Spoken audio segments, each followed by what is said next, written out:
इसीलिए जो डिसेबिलिटी का जो इतना लेवल में डिप्राइवेशन हो रहा है,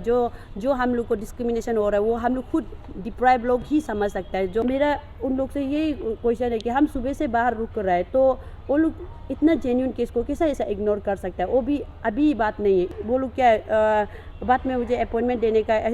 रिटर्न एश्योरेंस दे के, और मुझे जितना जो मेरा मंथ जो वेस्ट हो गया है, जो मेरा सैलरी मिलना था, क्या वो लोग वो सबको हमको कंपेंसेट करेगा क्या, जो हमको अननेसेसरली डिलेट कर रहा है। हम लोग को फिर से यहाँ पे सिस्टर के लिए आना पड़ रहा है। सिस्टर को फिर से ब्रीफिंग हमें देना पड़ रहा है, जो भी इनका जो पर्टिकुलर केस है, जो पर्सन विद डिसेबिलिटीज़ को लेके अरुणाचल में जो जॉब सिनेरियो में जो पर्सन विद डिसेबिलिटीज़ का जो रिजर्वेशंस का जो उनको जो वैकेंसी का जो परसेंटेज जो सीट्स वगैरह जो मिलना चाहिए, जो प्रिविलेजेस जो मिलना चाहिए, वो सब अभी तक गवर्नमेंट के हिसाब से दे नहीं रहे। इसलिए उसको लेके हम लोग को हमेशा प्रेस ब्रीफिंग को आने को मतलब कंपेल होते हैं हम लोग। और ऐसा भी होता है कि बहुत सारे पर्सन विद डिसेबिलिटीज़ भी है जिन लोगों को उनका राइट्स वो लोग अवेयरनेस कम है, उनका जो भी रिजर्वेशंस जो भी हम लोग का इवन हम लोग का एक्ट भी है, हमारे Arunachal Pradesh rights of person with disabilities act 2018, उसके उनके अनुसार उस according to that act also जो भी एक्ट्स है, जो भी प्रिविलेजेस है, जो भी रिजर्वेशंस है, वो डिपार्टमेंट्स और कमीशन वाले उसको अच्छे से फॉलो नहीं कर रहे हैं। तो हमें भी ऐसे बार बार आने को हो रहा है। तो आज भी हम आए हैं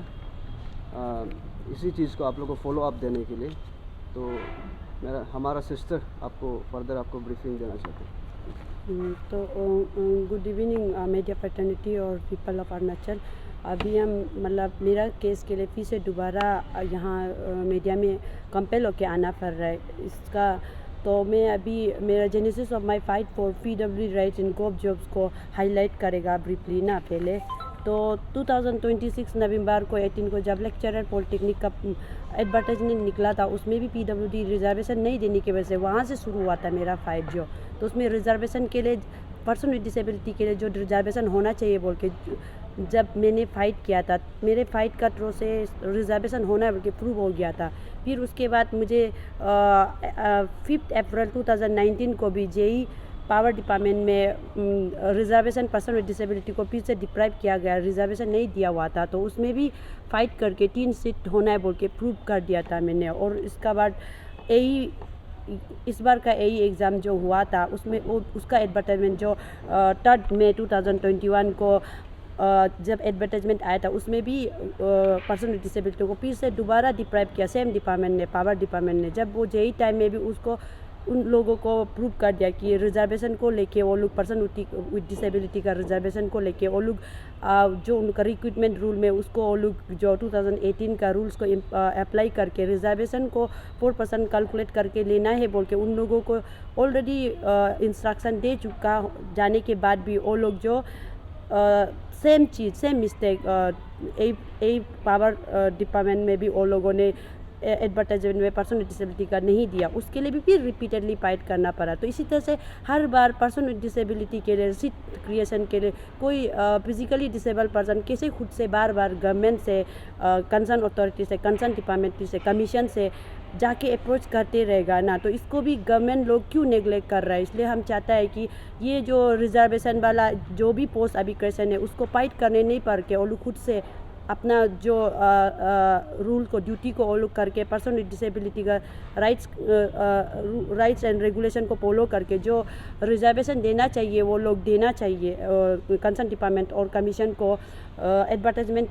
टाइम से दे देना चाहिए, क्लियरली मेंशन करना चाहिए right number of seat reserve और PWD और कैटेगरी और उसका किस कैटेगरी के लिए है और कौन सा डिसिप्लिन है, ये वो लोग स्टार्टिंग से ही देना चाहिए। इसके लिए एक बार पर्सन विद डिसेबिलिटी को खुद फाइट करने के लिए आना नहीं पड़ना चाहिए ना। तो इसी के ये सब फाइट के चलते और बहुत सारा जैसे प्रोविजंस जो पर्सन विद डिसेबिलिटी को जो फैसिलिटी जो प्रिविलेजेस जो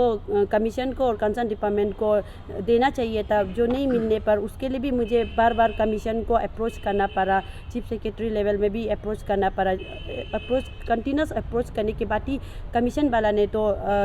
कुछ प्रोविजंस देना शुरू किया है ना। तो इस तरह से बहुत 2018 से सालों से हम जो पर्सन विद डिसेबिलिटी को लेके अरुणाचल प्रदेश में जितना भी जो पर्सन विद डिसेबिलिटी का राइट्स को लेके जो जॉब एग्ज़ाम्स में जो भी हम गवर्नमेंट से उनका राइट्स पर्सन विद डिसेबिलिटी के लिए जो प्रोविज़न होना है बोल के जो हम डिमांड कर रहा था, उसमें हम जो एक्टिविज़म दिखाया है, इसके वजह से हम कमीशन का नोटिस में आया है कि हमको पर्सनली टारगेट भी कर लिया ना इतना कि इवन हम जो क्वालिफाइड हो गया, हम इवन जो लेक्चरर एग्ज़ाम में इतना अच्छा से हम परफॉर्मेंस देने के बाद भी हमको वो लोग ने पर्सनली टारगेट किया। स्पेशली चेयरमैन का बिहेवियर सिंस डे वन, वो तो उसका बिहेवियर अच्छा नहीं था, वो डायरेक्टली इनडायरेक्टली हमको ट्रीटमेंट कर रहे जैसे ही लग रहा था। जब भी हम मेरा जो राइट्स के लिए जब भी स्टैंड किया है, पर्सन विद डिसेबिलिटी लोग के लिए जब भी स्टैंड किया है, तो इसीलिए इसके चलते लेक्चरर में हमको तो लोग, आप लोग को तो पता ही है, मैंने लास्ट टाइम भी मीडिया ब्रीफिंग में मेरा पूरा डिटेल बता दिया था कि किस तरह से वाइवा में अनफेयरली डिस्क्वालीफाइड किया था बोल के। तो वाइवा में अनफेयरली डिस्क्वालीफाइड करने के बाद भी मैं कंटिन्यूसली पर्सन विद डिसेबिलिटी में जो प्रोविजंस दिया गया है, जो ऑफिस मेमोरेंडम जो एयर डिपार्टमेंट ने कमीशन को 31 मई 2019 को दिया है, उसमें जो एक प्रोविज़न है ऑफिस मेमोरेंडम जो प्रोविजो 11 है, उसके बेसिस पे हम तो फुली क्वालिफाइड हो, फुली एलिजिबल और क्वालिफाइड है उस पोस्ट के लिए। तो ये प्रूव कर दिया हम ऑलरेडी डिपार्टमेंट वाला को, और इवन चीफ सेक्रेटरी को भी और चीफ मिनिस्टर और गवर्नर लेवल में भी प्रूव कर चुका है, और वो लोग खुद भी एक्सेप्टेड है कि हम तो इसके लिए एलिजिबल है बोल के। फिर भी अभी तक मेरा जस्टिस को डिलेड रखा गया है। तो इसीलिए मेरा कंपेल होके मुझे बार बार आना पड़ रहा है ना, वो बार बार ऑफिस जाना पड़ रहा है, अप्रोच करना पड़ रहा है। और मेरा यहाँ में जब जो भी डिप्राइवेशन हुआ है ना, मेरा साथ जो भी डिप्राइवेशन हुआ है, इसमें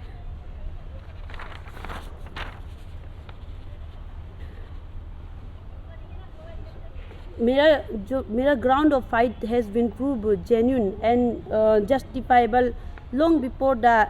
करंट एपिशियस फियास्को। तो अभी वो लोग एपिशियस फियास्को को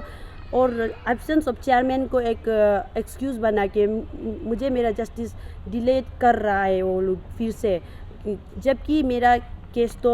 स्टार्टिंग में जब ये लॉन्ग बिफोर एपिशियस फियास्को हम प्रूव कर चुका था कि हम जो इसके लिए क्वालिफाइड है बोल के। तो इसीलिए कहीं ना कहीं मेरा जो जस्टिस जो डिलेड हुआ है ना, उसमें वो जो purely because of the following concern authority ना, विच इंक्लूड कमीशन है और गवर्नर और चीफ सेक्रेटरी और चीफ मिनिस्टर को हम रिस्पॉन्सिबल ठहराता है। क्योंकि कमीशन से किस तरह हुआ है बोलने से हम थोड़ा ब्रीफली एक्सप्लेन कर देगा। कमीशन से जब उन लोगों ने मुझे वाइवा में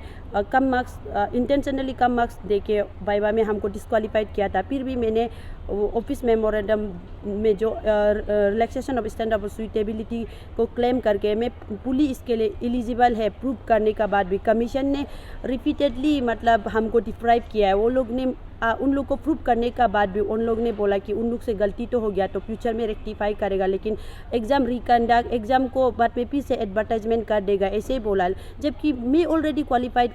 हो गया, तो वो लोग क्यों ऐसा हमको बोल रहे कि वो लोग जो इसको एक बार रिजल्ट डिक्लेयर हो गया तो वो लोग उसको चेंज नहीं कर सकते बोल के। जब मिस्टेक उससे हुआ है तो अपना मिस्टेक को वो लोग रेक्टिफाई करना चाहिए ना। तो मुझे क्यों इसके लिए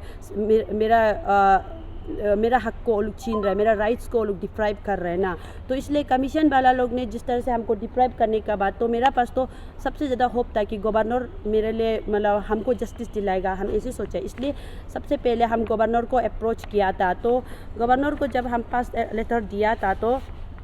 गवर्नर को पास लेटर जब दिया था तो 17 अप्रैल 2022 को दिया था। जो फर्स्ट अप्रोच मैंने गवर्नर को दिया था एक अपॉइंटमेंट के लिए, मेरा जॉब डिप्राइवेशन का रिगार्डिंग उसको सर से मतलब जस्टिस एक्सपेक्ट करके जो लेटर सबमिट किया था, तो सर ने उसका रिस्पॉन्स नहीं दिया, गवर्नर सर ने रिस्पॉन्स नहीं दिया था। तो इसलिए उसको सेकेंड टाइम फिर से एक अपील लेटर गवर्नर को लिखा कि 22 जून 2022 को। तो उस सेकेंड लेटर के बाद भी सर ने अपॉइंटमेंट तो नहीं दिया, लेकिन थर्ड टाइम जब अपील लेटर लिखा 29 जून 2022 में, तब जाके गवर्नर ने जैसे तैसे करके हमको एक अपॉइंटमेंट मिला गवर्नर से। लेकिन गवर्नर से हम बहुत मिलने का इतना होपफुल हो के गवर्नर का पास इतना होपफुल हो के इतना डिफ़िकल्टी से उससे हमको एक अपॉइंटमेंट मिलने के बाद भी हमको इतना डिसअपॉइंटमेंट हुआ। क्यों बोलने से गवर्नर का रिस्पॉन्स है, उसका स्टेटमेंट, उसने कहा कि जो मेंबर्स उस टाइम में जो मेंबर ऑफ द कमीशन है ना, सीनियर मेंबर्स और इंक्लूडिंग चेयरमैन, उसने कहा कि वो लोग इतना ये मेंबर्स ऑफ द कमीशन जो को डाउट नहीं कर सकते क्योंकि वो लोग हाईली एक्सपर्ट और इंटेलेक्चुअल और reputed retired civil servant officer है, तो उन लोगों को क्वेश्चन नहीं कर सकते हैं। हम लोग नहीं क्वेश्चन नहीं कर सकते, डाउट नहीं कर सकते। अगर आपका साथ डिप्राइवेशन होने से भी तो उसको मतलब हम लोग उन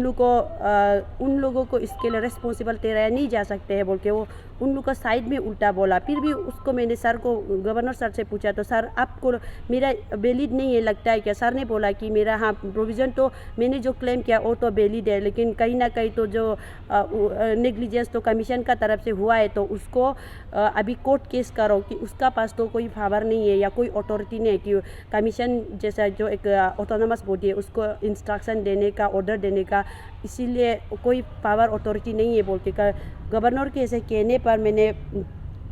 डिसअपॉइंट होके और मुझे गवर्नर से तो खाली हाथ से ही जाना पड़ा। उसके बाद जब गवर्नर से नहीं हुआ तो मैंने चीफ सेक्रेटरी को अप्रोच किया था ना।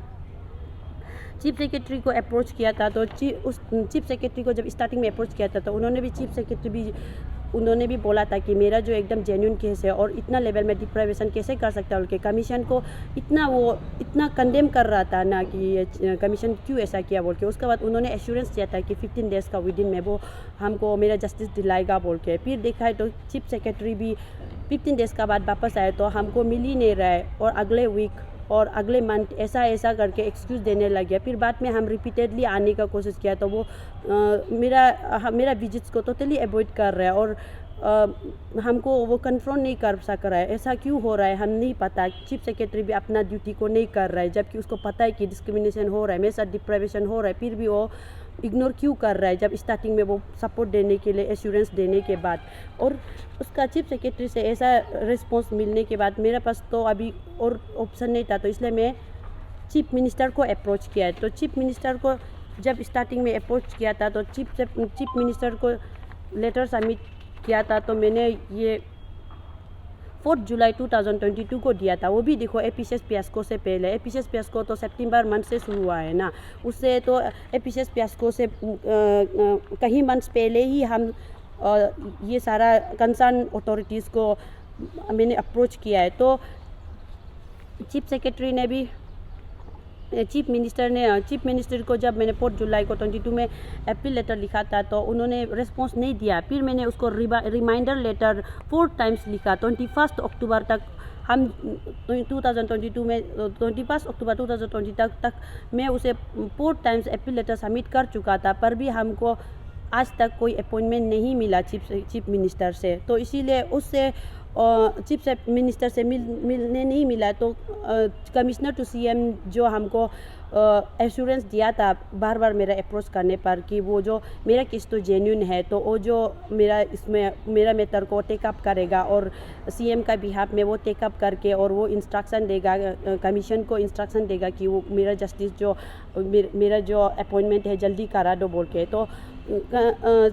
कमिश्नर ने मुझे जब एश्योरेंस दिया था हम पूरा होपफुल हो गया था और बहुत मतलब हम एक्सपेक्ट किया था कि अभी तो और हमको मेरा जस्टिस जो अननेसेसरली जो डिलेड हो चुका है ऑलरेडी, अभी हमको इसके लिए और स्ट्रगल करना नहीं पड़ेगा ऐसे सोचा था। लेकिन अनएक्सपेक्टेडली फिर से ऐसा हुआ कि कमिश्नर भी मतलब एक्सक्यूज़ पे एक्सक्यूज़ देने लगा। वो कभी बोलता है कि पीएम विजिट्स की बात करेगा, कभी सीएम का कुछ रिलेटिव्स डेथ हो गया या फिर उसका कुछ एक्सक्यूजेस दे के उसने हमको फिर से मतलब अवॉइड करना शुरू हो गया और हमको जो एश्योरेंस दिया था उसको वो फुलफिल नहीं कर रहा है। तो फिर बार बार अप्रोच करने पर कमिश्नर जो हमको चीफ सेक्रेटरी का पास एपीएसएसबी का पास जाने के लिए कॉम्पेल कराया। उन्होंने कहा कि उसको चीफ सेक्रेटरी को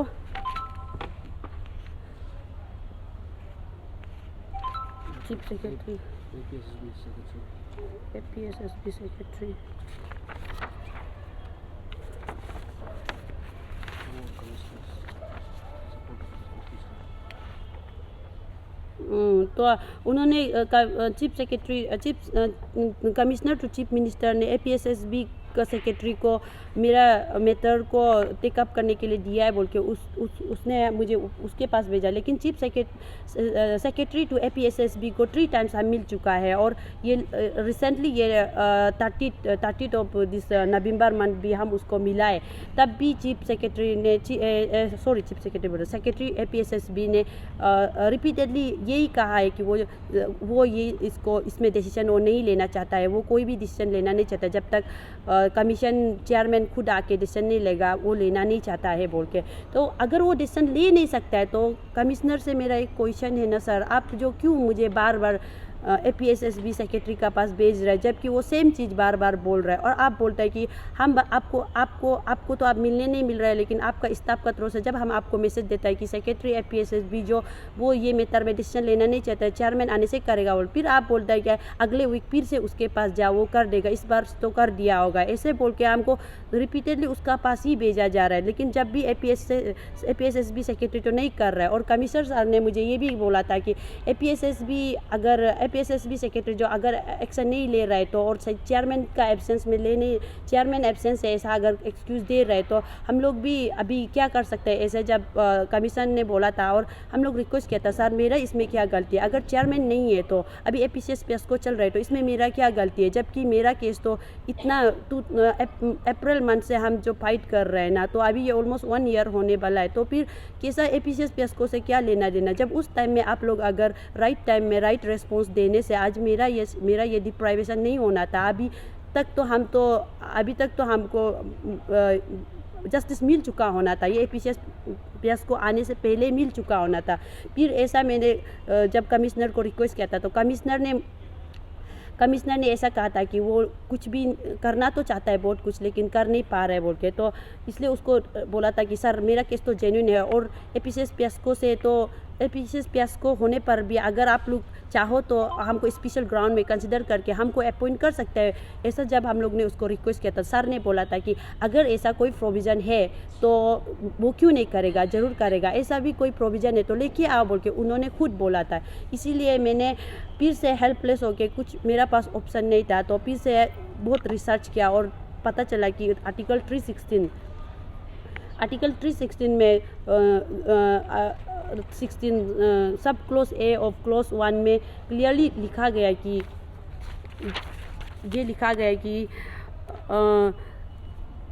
if office of the chairman of the commission becomes vacant, or if any such chairman is by any reason of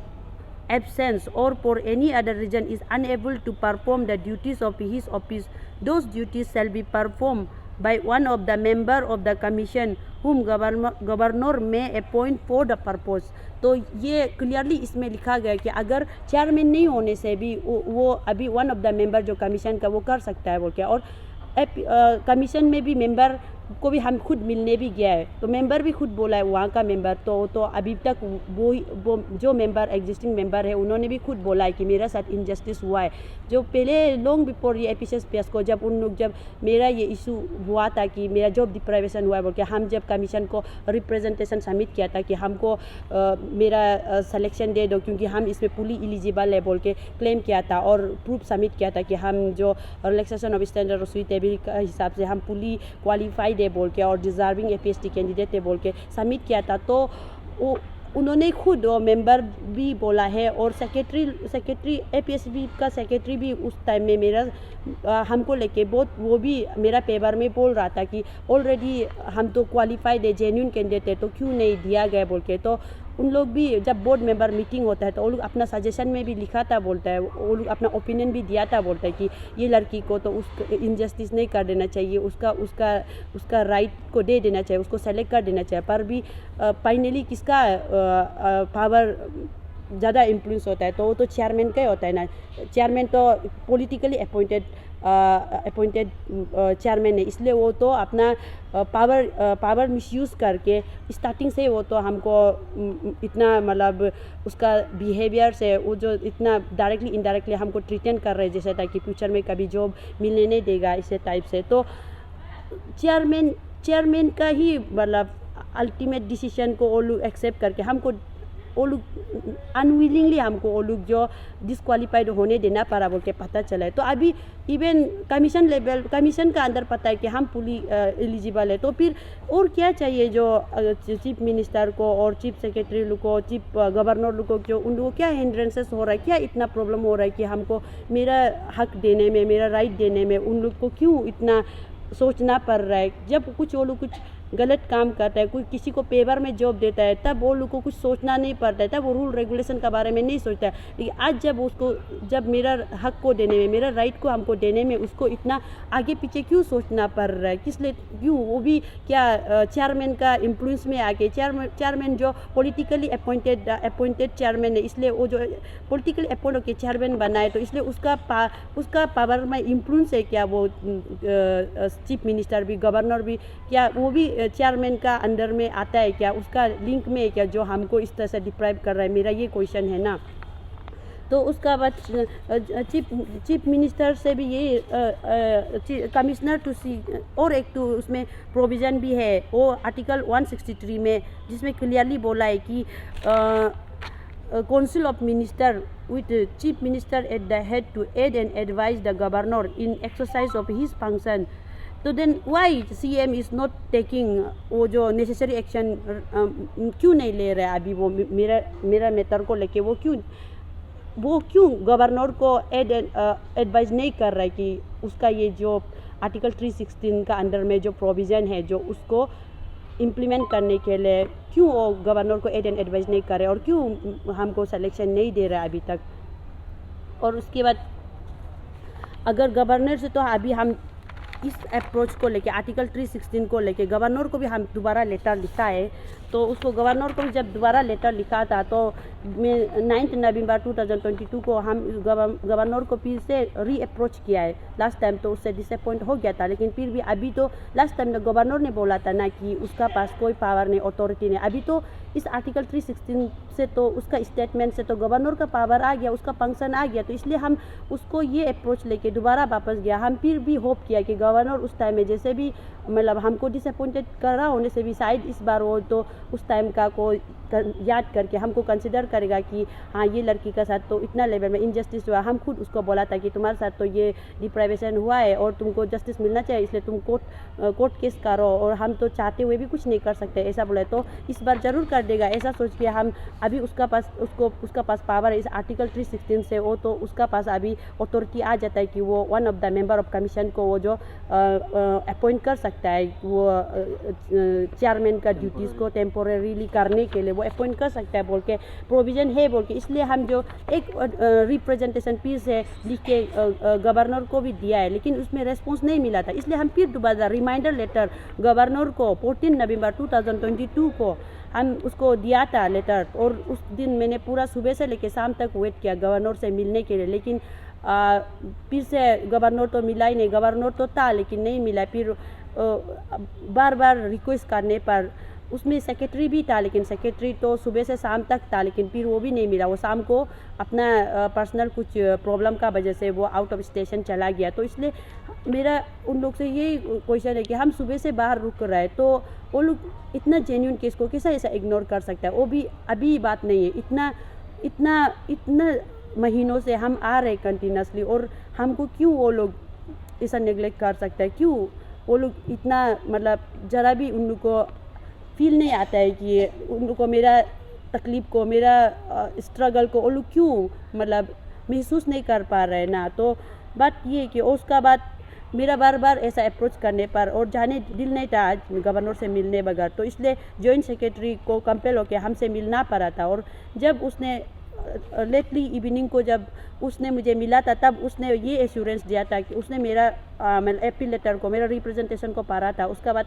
मैंने जो भी उसको स्टेटमेंट मतलब प्रूफ सपोर्टिंग डॉक्यूमेंट्स दिया है उसको पढ़ के और डिस्कशन करने के बाद उसने खुद अप्रूव किया कि हाँ तुम जो क्लेम कर रहा है सही है, तो आर्टिकल 316 का अंदर में गवर्नर भी ऐसा कर सकता है। तो हम लोग क्या करेगा कि एक लेटर लिखेगा, कमीशन को लेटर लिखेगा और तुम्हारा इसको प्रोसेस करने के लिए हम बोल देगा बोल के, और वो एश्योरिटी दिया हमको, विदिन 2 डेज़ कर देगा बोल के जॉइंट सेक्रेटरी ने एश्योरिटी दिया। उसका बाद अभी देखो उन्होंने जो भी एश्योरिटी हमको दिया था 14 नवंबर 2022 में दिया, तो अभी तो मोर देन 2 वीक्स हो गया, 2 डेज़ का टाइम एश्योरिटी देने वाला कहाँ चला गया। और अभी जितना भी हम फ़ोन कॉल्स करो और उधर चाहे हम गवर्नर ऑफिस में जाते रहो, वो ना हमको मिल रहा है ना अपॉइंटमेंट दे रहा है और कुछ भी रिस्पॉन्स डायरेक्ट गायब हो गया। तो इसलिए फ़ोन का थ्रू कॉन्टेक्ट करने से सेक्रेटरी का पीए यही बोलते रहता है कि आपका जो मैटर जो प्रोसेस हो रहा है, लेटर वो लोग लेटर राइटिंग कर रहा है कमीशन को, तो एक सिंपल सा लेटर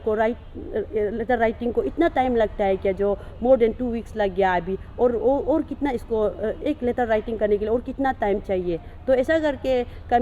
वो लोग ये फिर से डिले टेक्टिक गेम खेल के हमको फिर से डिप्राइव कर रहे हैं ना। तो अगर हमको मेरा जस्टिस इतना डिलेड होके मिलेगा तो वो तो मेरा जस्टिस डिनाइड हो गया ना। इसको तो वो लोग जस्टिस किया है बोल के बाद में लेटली मिलने से उसको तो जस्टिस कैसे काउंट करेगा। हाँ, तो अगर वो लोग एपीसीएस पियास्को जैसे को और चेयरमैन जैसे को एक्सक्यूज़ बना के हमको इतना मेरा केस को अननेसेसरली डिलेड रखेगा और हमको मेरा अपॉइंटमेंट नहीं देगा, तो क्या वो लोग मुझे बाद में बाद में मुझे अपॉइंटमेंट देने का रिटर्न एश्योरेंस देके और मुझे जितना जो मेरा मंथ्स जो वेस्ट हो गया, जो मेरा सैलरी मिलना था, क्या वो लोग वो सबको हमको कंपेंसेट करेगा क्या, जो हमको अननेसेसरली डिलेट कर रहा है, खुद एक्सेप्ट करते हुए कि मेरा केस जेन्युइन है, खुद अप्रूव करते हुए सीएम लेवल में भी और गवर्नर लेवल में भी और ये चीफ सेक्रेटरी लेवल में भी अप्रूव करते हुए कि मेरा साथ इनजस्टिस हुआ है, फिर भी वो लोग साइलेंट कैसे बैठ सकता है ना। तो इसीलिए मेरा उन लोग से ये रिक्वेस्ट है ना सर, हम क्योंकि हमको मीडिया में आने का भी कुछ भी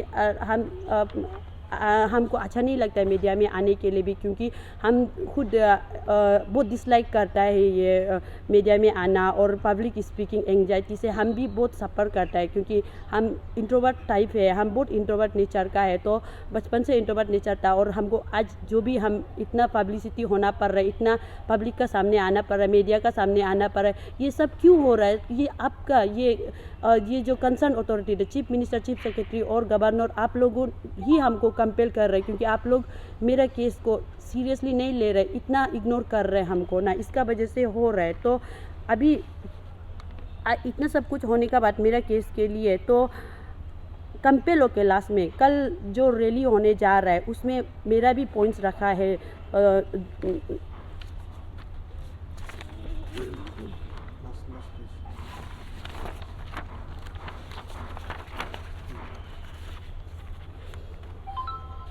तो कंपेल होके joint pain Arunachal joint steering committee का साथ में मेरा भी एक पॉइंट डिमांड रखा गया है कि गवर्नमेंट को मतलब मेरा जस्टिस को डिलीवर करने के लिए। तो और ये मेरा फाइट्स तो मेरे साथ जो पर्सनली जो डिप्राइवेशन हुआ है वो उसके लिए भी हम गवर्नमेंट से मतलब डिमांड है मेरा कि वो और इसको जस्टिस को डिले नहीं करे ना, और मुझे और इतना कंपेल ना करे कि डेमोक्रेटिक मूवमेंट जैसा में मेरे जैसा एक फिजिकली चैलेंज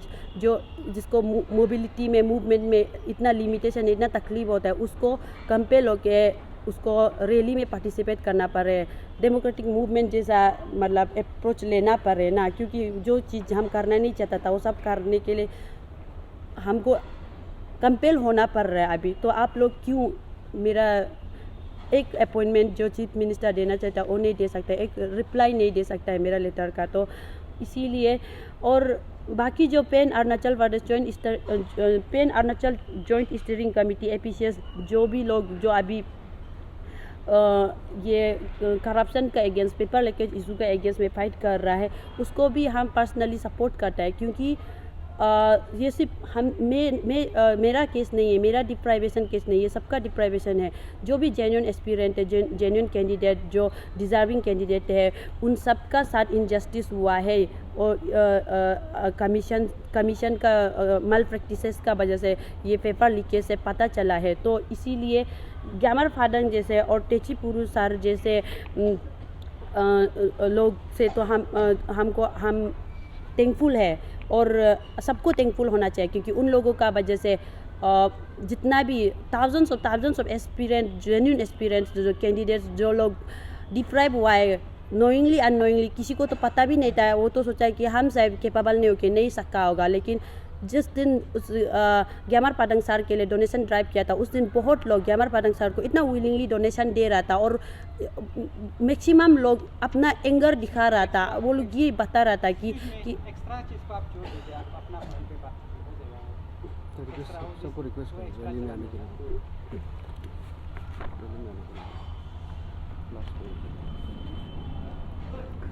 अपना कुछ पॉइंट है तो बोलिए, एक्स्ट्रा को जोड़ दीजिए। तो अभी जैसे कि उन लोगों ने ग्यामर फादंग तेची पुरु सर जैसे उन्होंने हम लोग को सबको, जो डिप्राइव कैंडिडेट एस्पिरेंट लोग को एक प्लेटफॉर्म दिया है, जो भी इनजस्टिस हम लोग का साथ हुआ इतना सालों से, तो उसके लिए फ़ाइट करने के लिए, वॉइस रेज करने के लिए अपॉर्चुनिटी मिला है। तो सबको इसमें पार्टिसिपेट करना चाहिए। और जो कल का रैली होने वाला है उसके लिए हम बोल रहे हैं। तो और स्पेशल रिक्वेस्ट हम करना चाहते हैं पर्सन विद डिसेबिलिटी को, कल विलिंगली वो लोग भी आने के लिए और हम लोग को ज्वाइन करने के लिए ना। और हम अपील करता है कि वो जो भी जेन्युइन PWD एक्सपीरियंस है, तो उन लोग को मतलब इसमें सपोर्ट करना चाहिए, फाइट करना चाहिए हम लोग का साथ में। और क्या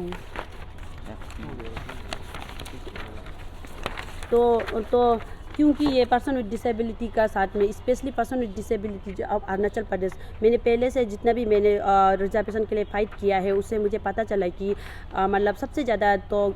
मिसयूज़ तो पर्सन विद डिसेबिलिटी का सिख को हो रहा है ना। उसको प्रॉपर लाइक गाइडलाइंस को, रूल्स रेगुलेशन को फॉलो नहीं कर रहे, तो सबसे ज़्यादा हम लोग को ही इफेक्ट पड़ रहा है ये स्टेट में, जो गवर्नमेंट में जो मेल प्रैक्टिसेस हो रहा है ना। तो इसीलिए पर्सन विद डिसेबिलिटी लोग को भी अपना राइट्स के लिए, जो भी डिप्राइव हुआ है, और बहुत सारा लोग होता होगा जो डिप्राइव हुआ है लेकिन आवाज़ नहीं उठा पाया, तो उन लोग के लिए भी, सबके लिए अभी राइट मूवमेंट है, राइट टाइम है ना। तो अपना जस्टिस के लिए फ़ाइट करने के लिए, और क्योंकि ये बहुत इंपॉर्टेंट है हम लोग के लिए भी, जैसे हम लोग जैसे दिव्यांगजन कम्युनिटी के लिए बहुत इंपॉर्टेंट है, क्योंकि हम लोग का रूल्स रेगुलेशन को प्रॉपर्ली कभी फॉलो नहीं किया, एडर नहीं किया कंसर्न अथॉरिटी ने। तो इसलिए हम लोगों को भी रिफॉर्मेशन के लिए स्टैंड करना चाहिए और फाइट करना चाहिए। तो इसीलिए हम और बाकी जो दिव्यांगजन एसोसिएशन का जो भी यूनियंस है ना, जो भी एसोसिएशन है, उन लोग से भी रिक्वेस्ट है ना कि आप लोग जो भी अपना लेवल में किया होगा मुझे पता नहीं है, लेकिन फिर भी ये अभी ये जेन्युइन पॉइंट को, ये जेन्युइन चीज़ के लिए आप लोग स्टैंड करना चाहिए। आप लोग भी पूरा लाइक फुल सपोर्ट देना चाहिए इसमें ना, क्योंकि आज नहीं करेगा तो फिर कभी मौका नहीं मिलेगा। तो इसीलिए जो डिसेबिलिटी का जो इतना लेवल में डिप्राइवेशन हो रहा है, जो हम लोग को डिस्क्रिमिनेशन हो रहा है, वो हम लोग खुद डिप्राइव लोग ही समझ सकता है। जो दिव्यांगजन लोग, जो जेन्युइन डिसेबल पर्सन हो, उन लोग खुद फील कर सकते हैं, समझ सकते हैं। तो इसलिए खुद का आवाज़ के लिए खुद उतारना पड़ेगा। तो इसलिए ये मेरे लिए नहीं, ये आपके लिए भी नहीं, ये किसी के लिए मतलब एक पर्टिकुलर पर्सन के लिए नहीं, लेकिन सब के लिए ना। तो जो भी like each and every section of society, इरेस्पेक्ट of any age group ना, जो पार्टिसिपेट कर सकता है इस रैली में, क्योंकि ये एंटायर अरुणाचल प्रदेश का भलाई के लिए, उसका बेटर फ्यूचर के लिए, जो चेंजेस लाने के लिए, जो रिफॉर्मेशन के लिए हो रहा है, तो इसलिए हम लोग इसको सपोर्ट करना चाहिए। At the same time person with disability का रिफॉर्मेशन को भी मतलब डिमांड करना चाहिए। तो यही हम मतलब मैसेज देना चाहता है आज का मीडिया ब्रीफिंग का थ्रू से। Thank you. आप क्लेम कर रहा था कि सीएम भी, गवर्नर भी अप्रूव किया, अप्रूव मतलब किस तरह से अप्रूव? लाइक वो लोग बारबाली वो लोग बोला है ना कि तुम्हारा तो केस जेन्युइन है, हम लोग कर देगा बोल के, तो डेट पे डेट दिया जा रहा है ना। हाँ, तो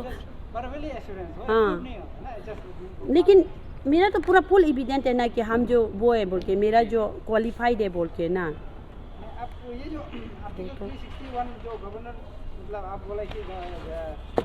363 में आप जो बोला कि 166 सॉरी 163 में जो चीफ मिनिस्टर गवर्नर को एडवाइस करेगा, मतलब वो क्या मतलब क्या में चीज़ में एडवाइस कर रहे हैं, क्या चीज़ में गाइड कर रहे हैं? देखिए जैसे कि ना अभी गवर्नर तो constitutional head of the state होता है, तो वो तो मतलब उसको जो ये उसका ड्यूटी को करना चाहिए बोल के aid and advice council of minister करना चाहिए, क्योंकि उन लोग जो वो लोग का कैबिनेट मीटिंग करके जो जेन्युइन केस को वो लोग डिस्कशन करता है, तो गवर्नर अगर अकेला करने में तकलीफ हो रहा है, वो अपना ड्यूटी को ऐसे डायरेक्टली वो अपना डिस्क्रिशनरी पावर यूज़ करके नहीं कर सक रहे। तो ड्यूटी लाइक वो जो अभी चेयरमैन नहीं है तो कमीशन को तो इस तरह से स्टेगनेंट में नहीं रख सकते ना। जो भी अभी प्रोसेस है, जो भी अभी पेंडिंग केसेस है ना, लाइक बहुत सारा डिमांड्स है ना, बाकी डिप्राइव एक्सपीरियंस लोगों पर भी बहुत सारा डिमांड्स है ना जो कि फुलफिल नहीं हो पा रहा है, तो उसको मतलब करने के लिए ड्यूटी को टेम्पोरेली मतलब इंचार्ज लेने के लिए वन ऑफ द मेंबर को तो असाइन कर देना चाहिए। वो तो एज पर द आर्टिकल जो बाय डिफॉल्ट हो जाता है, तो वो तो नहीं हो रहा है अपने आप से, तो गवर्नर को इसमें स्टेप उठाना चाहिए ना, वो इंस्ट्रक्शन देना चाहिए वन ऑफ द मेंबर को करो बोल के आओ। और अगर गवर्नर नहीं कर रहे तो council of minister chief minister head है, तो वो लोग जो एक उसको एड एंड एडवाइस कर देना चाहिए ना कि सर ये भी प्रोविज़न है तो आप इसको करो। जस्ट लाइक उसने जो आर्टिकल 317 को करो बोल के गवर्नर को तो सीएम तो खुद जाके उसने एड एंड एडवाइस किया ना गवर्नर को, तब जाके वो जो removal of member of commission को करने के लिए आर्टिकल 317 को लागू करवाने के लिए गवर्नर को सीएम ने तो अप्रोच किया ना। उसी तरह से वो क्यों नहीं कर रहा है, और मेरा ये अपॉइंटमेंट को करने के लिए उसको क्या प्रॉब्लम है, जबकि वो अगर चेयरमैन का एब्सेंस इतना बड़ा मेजर इशू है तो इतना बड़ा डिसीजन वो कैसे ले सकते हैं, एज रिलैक्सेशन को कैसे एक्सटेंड कर सकता है, जो कमीशन का बिना फुल कमीशन मेंबर का वो डिसीजन अकेला कैसे ले सकता है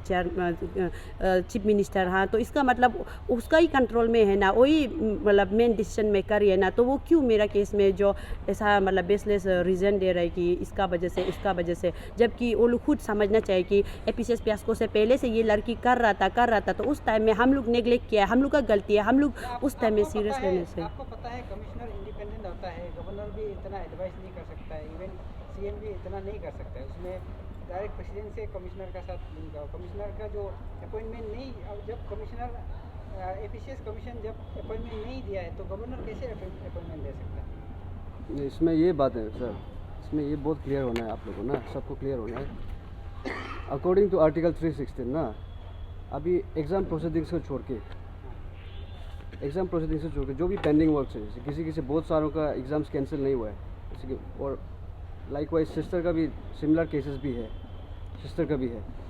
तो हम लोग का यही रिक्वेस्ट है कि आर्टिकल 316 को यूज़ करके अभी टेम्पोररीली जो अभी जो मेंबर एक बैठा हुआ है ना कमीशन में, उसको टेम्पोररीली उसको एम्पावर करना है, उसका कॉन्स्टिट्यूशनल पावर है, ये गवर्नर उसको डायरेक्शन दे सकता है। टेम्पोररीली होके वो एग्ज़ाम प्रोसीडिंग से छोड़ के जो भी पेंडिंग केसेस है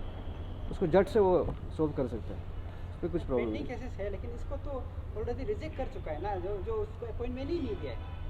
वो पेंडिंग नहीं होता, वो तो जब सिलेक्ट हाँ वो वैकेंसी है ना, वैकेंसी ही है अभी तक। हाँ, मेन बात एग्जाम कंडक्ट करो वो सब करा सकता है, हाँ। लेकिन अपॉइंटमेंट कैसे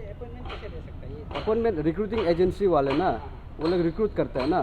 रिक्रूट करने के बाद जो फाइनल मेरिट लिस्ट होता है